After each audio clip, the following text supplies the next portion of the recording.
Salve, amigo enxadrista, amiga enxadrista. Herzog aqui contigo para tratar sobre as personalidades e o xadrez. Grandes jogadores aqui tendo uma análise da psicologia sobre o que é o seu jogo e o que é a sua personalidade em ação, caracterizando o perfil único e individual de cada jogador. E aqui nós teremos, e hoje nós teremos ninguém mais, ninguém menos do que ele, Anatoly Evgenievich Karpov, campeão mundial juvenil adulto, né, nas modalidades clássicas e também de xadrez rápido. Karpov foi ninguém mais, ninguém menos do que o principal vencedor de torneios da história do xadrez. É o jogador com mais títulos de torneios. É o jogador que desenvolveu os princípios gerais e fundamentais da profilaxia no jogo. E também não contava muito, né, com a simpatia do seu treinador, o senhor Botvinnik, né, que certa vez disse sobre o Karpov, quando ele ainda era uma criancinha: olha, o menino Karpov aí, esse guri aí, não tem futuro no xadrez. O guri não tem futuro. Botvinnik, presta atenção, Botvinnik. O homem se tornou campeão mundial, vamos ter que conversar quando chegar a tua vez aqui na personalidade e xadrez. Aqui, então, nós vamos analisar a partida do Karpov, né, em que aparece todo o seu jogo e sua personalidade. Vamos fazer comentários. E aqui ele está de pretas contra Alexander Beliavsky. Você vê um peão da dama, cavalo F6, né, que é o lance que a engine considera a melhor resposta. E aqui nós vamos para uma defesa ninzoíndia, que na época, né, esse peão aqui de C5 era um dos lances mais vistos e mais jogados, certo? Aqui teve o bispo D3, veio o roque, e aí você já vê o Karpov, de momento, colocando em jogo aquilo que é a variante tradicional do xadrez, né? Na época se criava toda essa tensão nessa zona aqui, né? E aí se fazia algo com ela. Karpov explora, então, avançando o peão, né, com a captura. E aí captura aqui, aí você já vê que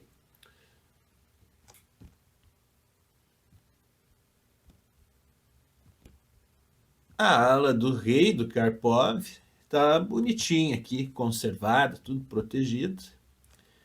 E a área de proteção do rei branco era menor, né? Você vê o Karpov organizando suas peças.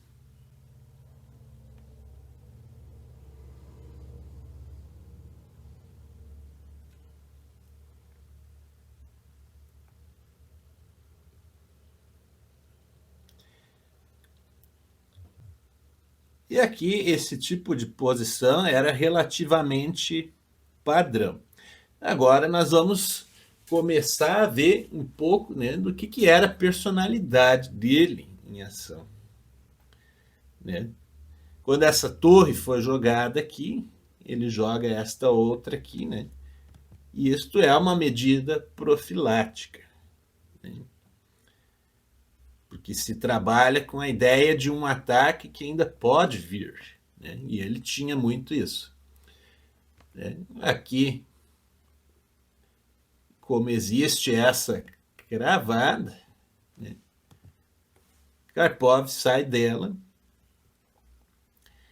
Agora as brancas seguem colocando energia em ameaçar as peças que estão defendendo outras peças, né? No caso, esse cavalo aqui está defendendo esse outro, né?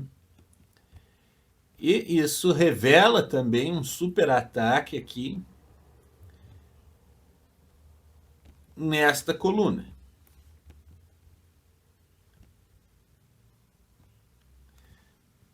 Então Karpov move sua dama, vem uma nova ameaça, e desta vez, né, se diminui a força aqui, né? E agora o Karpov começa com seus ataques duplos, né? E ameaças mais específicas, né?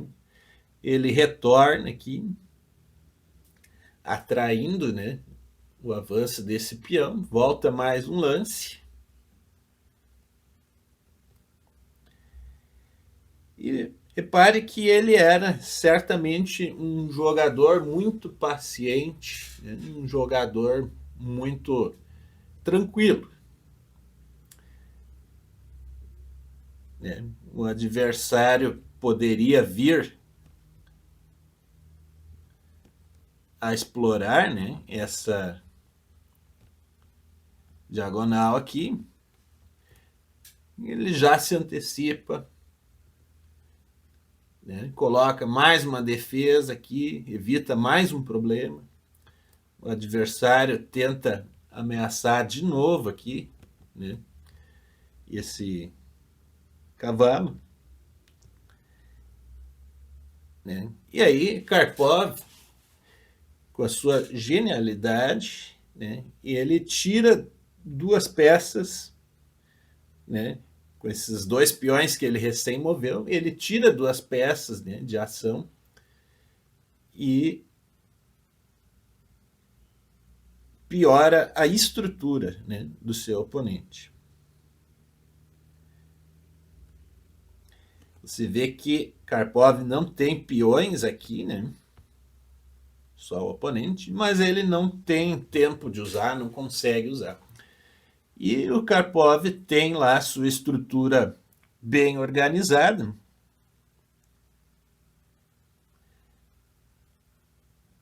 E um peão a menos, né?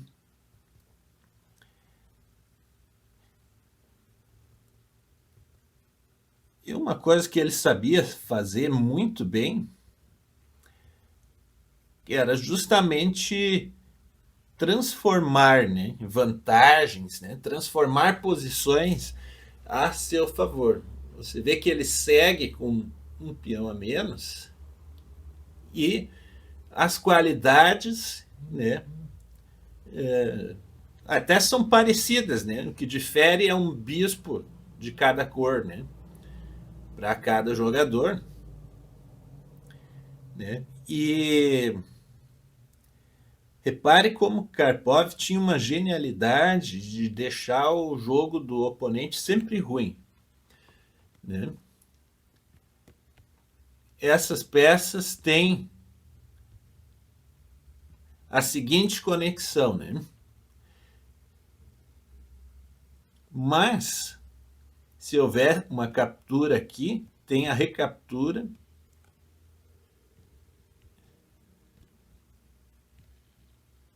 Né? E esse bispo para o futuro já está aqui, né? Esse peão pode vir a cair, pode demandar um avanço desse outro, né? Então, repare que foi uma jogada bem profunda. Veio a troca, veio o bispo como defesa, Karpov cedeu o cavalo, as brancas seguem com um peão a mais, e agora o Karpov faz, né, algo que era uma especialidade do jogo dele. Aqui, né, a profilaxia em ação, ele eliminando um peão que seria uma das forças, né, que a branca poderia usar ainda para tentar vencer a partida, quando fosse possível avançá-lo, né? Ele joga eliminando os problemas. Agora os peões estão na mesma quantidade, os bispos são de cores opostas. Karpov elimina mais um peão, então ele está aos poucos convertendo, né, suas vantagens. O oponente se fixa, né, em capturar aquele peão. O Karpov consegue. E repare que assim, isso era muito do jogo dele. Ele faz o adversário ficar pior antes de fazer a captura. Ele não simplesmente captura, né? Então aqui ele está realizando já uma vantagem.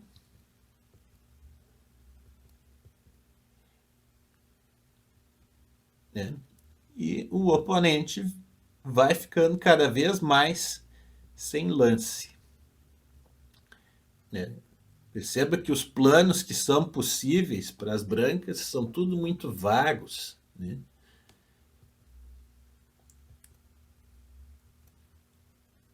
Sempre vagos.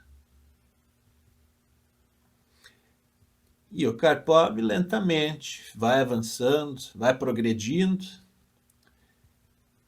e a branca vai ficando sem jogo.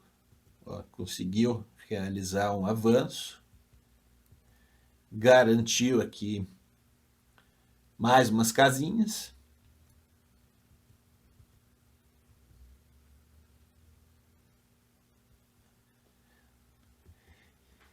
E o Karpov tinha, né, sempre a sua expertise. Né? Você veja que ele nunca dava pontos sem nó. Né? Aqui, se a branca quiser, ela captura com a torre este peão, né? Mas ela perde o bispo. Então nunca vem nada de graça contra o Karpov. E aí, após este lance, certo, a partida termina. Então você viu, né? O Karpov tinha um grande conhecimento profilático, mas você vê que ele não tinha um perfil tão agressivo assim. Ele gostava de, como diria Ivanchuk, desfrutar do jogo. E aqui nós vamos ver um exemplo de uma partida muito parecida, inclusive, e aqui nós temos a defesa Ninzo-Índia de novo, mesma posição de antes. Karpov jogando contra Lajos Portes, né, grande mestre húngaro. E aqui o que acontece? Né? Nós vamos ver um exemplo de que momentos, né, em que essa mesma característica do Karpov, né, de ser precavidos, né, o traiu. Né? Aqui o Lajos, né, já faz uma abordagem um tanto diferente aqui, né? Essa posição a princípio é parecida, só que por conta dessa força extra aqui, né?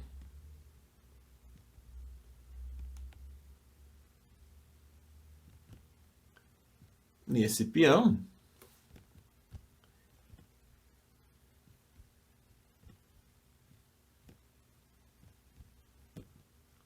Karpov não vai para essa abordagem, né, da troca ali no centro. Ele prefere defender com o cavalo esse peão.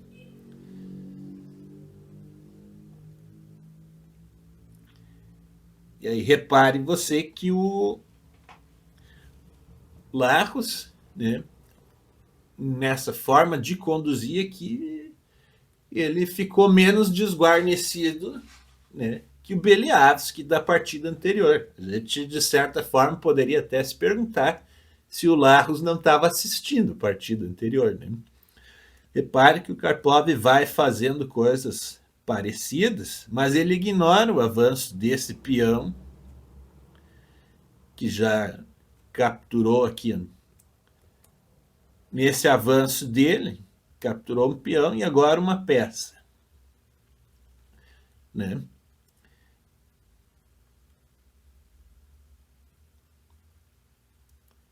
Então tá um material relativamente parecido, né? E aí agora Karpov vai começar a sofrer alguns ataques. Perceba que a partida, a posição está ligeiramente mais aberta do que estava antes na outra partida, né? Por conta justamente daqueles avanços de peão, né? Que o Karpov não preveniu ou não se importou por causa deste cavalo aqui, né? E da forma como Beliavsky conduziu aquele início ali, né? Você vê que agora o Karpov parece estar numa condição de ataque, muitas vezes, né? E não que ele não saiba fazer isso, ele é um excelente jogador, né? Mas aqui, nesse contexto, as trocas, né, os movimentos estão tudo praticamente favorecendo o branco, né? Essa jogada aqui, muito interessante, do Larros, né, eliminando um defensor e forçando o Karpov a fazer uma captura ruim para ele, né? E aqui de uma forma criativa, né, o Larros defende, né, da cravada a dama, e o Karpov, não sei se pressionado pelo tempo, né, ou outra questão, tenta forçar ali, né, o erro do oponente, que não vem,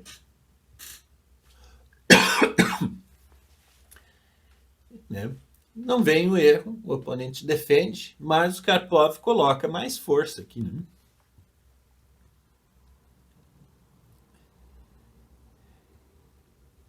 E agora, com essa força extra ali, o oponente sai dessa cravada e ele contragolpeia o Karpov. Então você viu que nessa partida, aquele senso profilático, né, do Karpov, ele não conseguiu colocar em prática, né? Ele não se preocupou com aquele avanço do peão, não que aquilo tenha sido decisivo, né? Mas foi colocando assim, criando oportunidades para o Larros aqui, né? E aí Karpov depois começou a se ver estreito, porque o grande mestre húngaro também colocou na sua genialidade ali aquele lance de captura do cavalo, por exemplo, criando uma fraqueza, eliminando uma defesa, né? Então não é realmente muito simples encarar a maestria, certo? E o Karpov também, assim como qualquer jogador, né, em alguns momentos a personalidade favorece, em outros ela faz com que a gente padeça, certo? Se a gente não encontrar um ajuste correto, né, para adaptar a nossa personalidade ao nosso estilo de jogo. Por isso que eu quero falar para você da mentoria rumo ao centro do jogo. O que é isso? O que é a mentoria? Por que eu quero falar dela para você?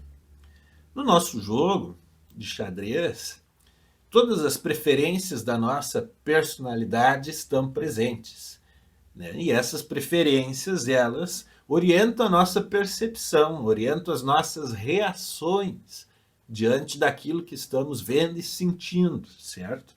Então, muitas vezes você está, ou vai estar, né, diante de uma posição vencedora, mas talvez você não se sinta em condições de vencer. Você vai talvez estar frente a frente, né, com uma posição perdida, né, e o oponente, você vai perceber que ele não consegue ganhar, que ele está atrapalhado. Então, essa nossa condição humana, que é tão maravilhosa e que às vezes a gente renega para ficar estudando com o engine, e ela faz parte do jogo. E para você performar com consistência nos seus torneios de xadrez, você precisa conhecê-la, você precisa dominá-la. Mentoria Rumo ao Centro do Jogo oferece a você essa oportunidade, certo? Então fica a dica aqui para você estar buscando mais informações sobre ela comigo aqui no link da descrição. E aí, gostou do vídeo? Qual jogador de xadrez não pode faltar nessa lista? Escreve para mim aqui num comentário para que eu possa saber e trazer um recorte aí sobre a personalidade desse jogador para você, certo? E lembrando mais uma vez, se você quiser ajustar a sua personalidade ao seu estilo de jogo no xadrez, você pode contar comigo aqui no serviço da mentoria Rumo ao Centro do Jogo, link na descrição. Gratidão pela companhia até aqui, mova seus peões e me encontre no próximo vídeo.